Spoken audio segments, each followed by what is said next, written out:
Hello दोस्तों, कैसे हैं आप लोग। आज की कहानी बहुत ही इंटरेस्टिंग होने वाली है, तो हमारे साथ अंत तक जरूर बने रहें।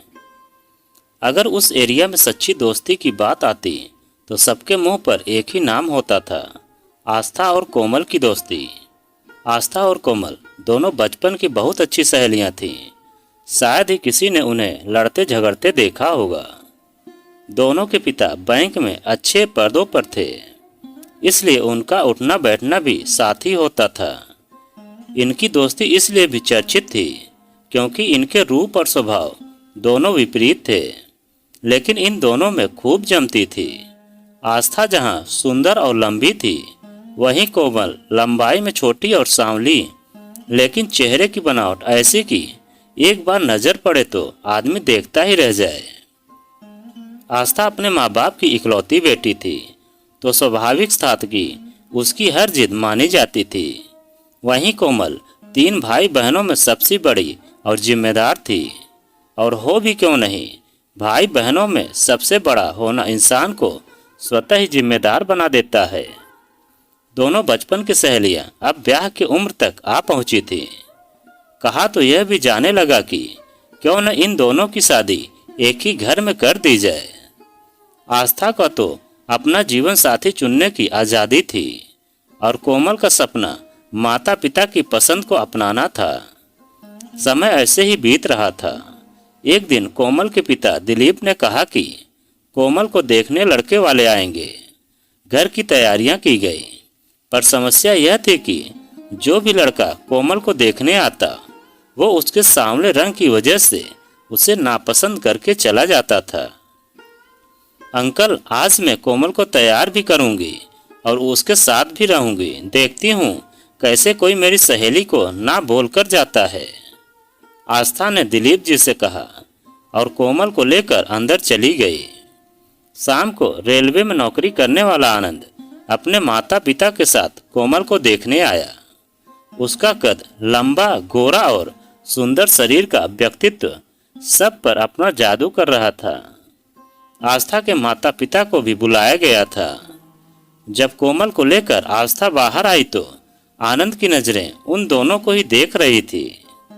तभी आस्था ने धीरे से कोमल के कान में कहा, यार देख ना, आनंद कितना हैंडसम है। तू तो बहुत लकी निकली। वो तो है, कोमल ने मुस्कुराते हुए कहा। औपचारिक बातों का सिलसिला खत्म हुआ। आनंद और उसके माता पिता ने सबसे विदा ली और अगले दिन अपना विचार प्रकट करने की बात कहकर वहां से चले गए।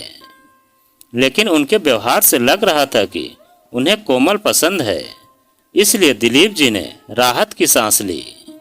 अब तो बस आनंद के हाँ कहने की भर की देरी थी। लेकिन भाग्य विधाता ने कुछ और ही सोच कर रखा था।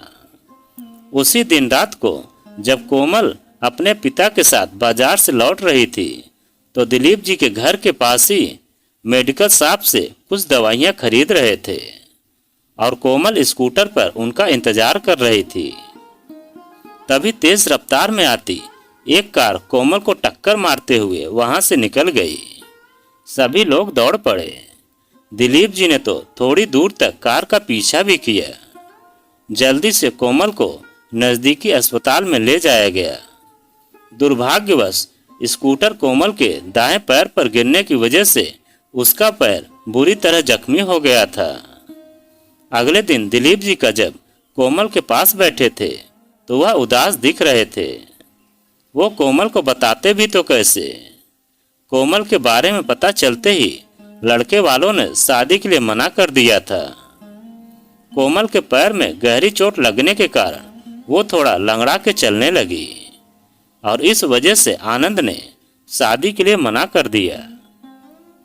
कुछ दिनों बाद कोमल को अस्पताल से छुट्टी मिल गई और वह घर आ गई। जब वह अपने घर के अंदर आ रही थी तो वह बार बार सामने के मकान की ओर देख रही थी।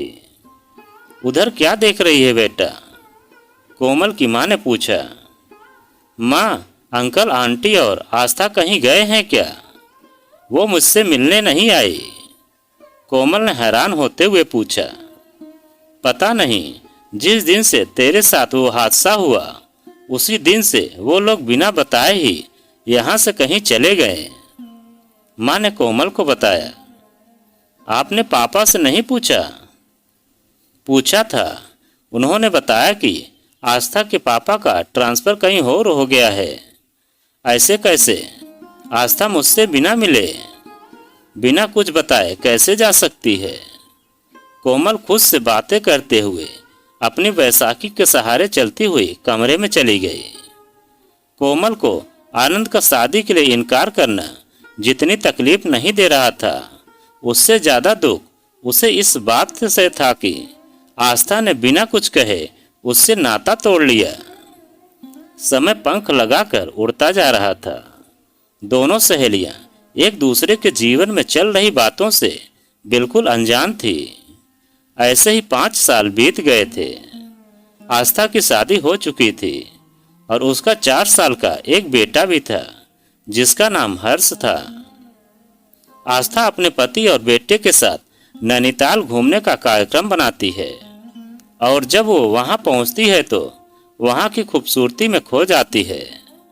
अचानक उसे ध्यान आता है कि उसका पति और बेटा कब से उसे बुला रहे थे, क्योंकि शाम होने वाली थी और होटल पहुंचना था।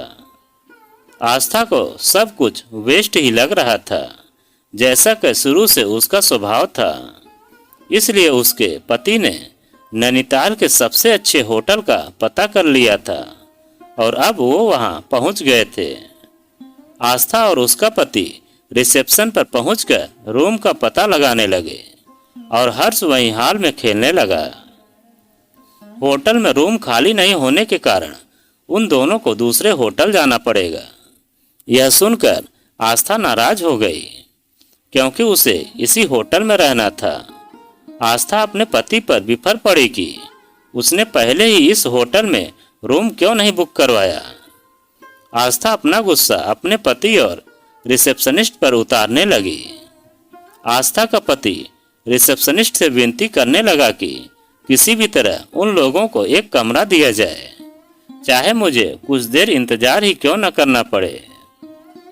तभी अचानक हर्ष का पैर किसी चीज से टकराने की वजह से वह गिर पड़ा और रोने लगा। हर्ष के रोने की आवाज सुनकर आस्था भागी भागी आई और उसे उठाने के लिए झुकी। तभी उसकी नजर उस बैसाखी पर पड़ी जिससे टकराकर हर्ष गिर गया था। आस्था ने हर्ष को गोदी में उठाया और सारी कहते हुए उस बैसाखी वाले इंसान की ओर मुड़ी। सामने एक औरत खड़ी थी जिसे देखकर आस्था हैरान रह गई। वह बैसाखी वाली औरत और कोई नहीं कोमल थी। सामने अपनी बचपन की सहेली को देखकर कोमल की खुशी का ठिकाना नहीं रहा, लेकिन आस्था के चेहरे पर हवाइयां उड़ने लगी। एक पल के लिए कोमल को विश्वास नहीं हुआ कि यह उसकी बचपन की सहेली आस्था है। तू कैसी है? अंकल आंटी कैसे हैं? पहले ये बता, अचानक तू कहाँ गायब हो गई थी? और ये क्या, तूने शादी भी कर ली और मुझे बताया भी नहीं? कोमल ने एक ही सांस में सब पूछ लिया, लेकिन आस्था अब भी भूत बनकर खड़ी थी और कोमल को एकटक देखे जा रही थी। कुछ बोलेगी या ऐसे ही देखोगी मुझे? आस्था के कंधे को झकझोरते हुए कोमल ने पूछा। हाँ सॉरी यार, कैसी है तू? आस्था ने पूछा। आस्था अब भी कुछ परेशानी थी।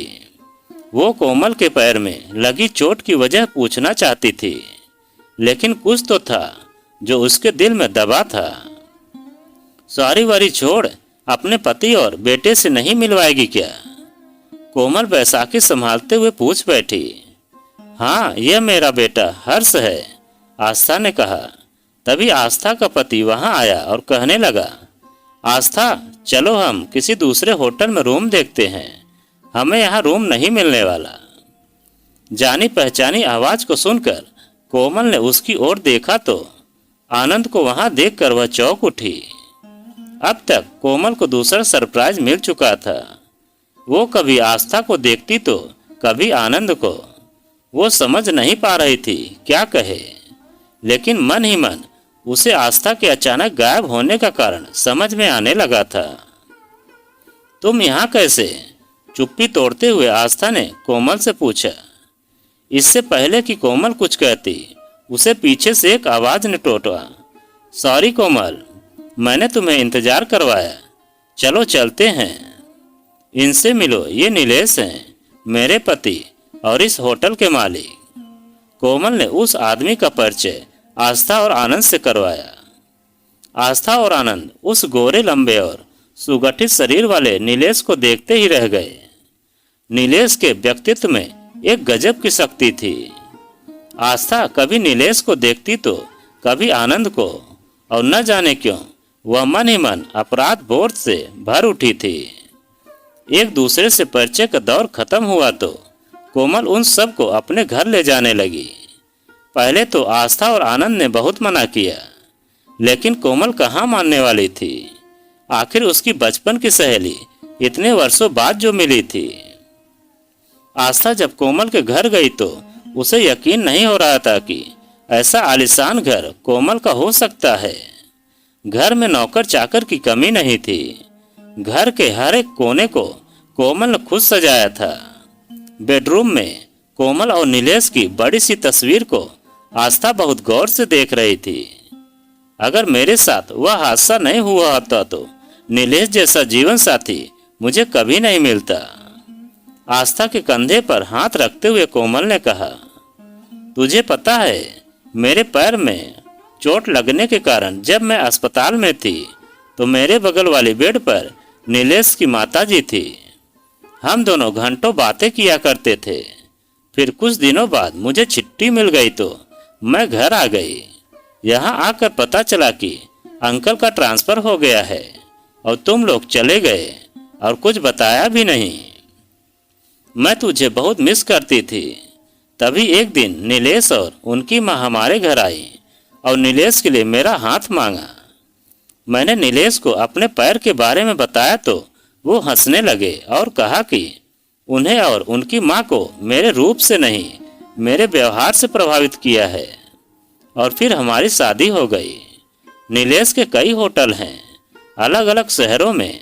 मुझे नैनीताल पसंद है, इसलिए हम यहीं रहते हैं, कोमल बोली।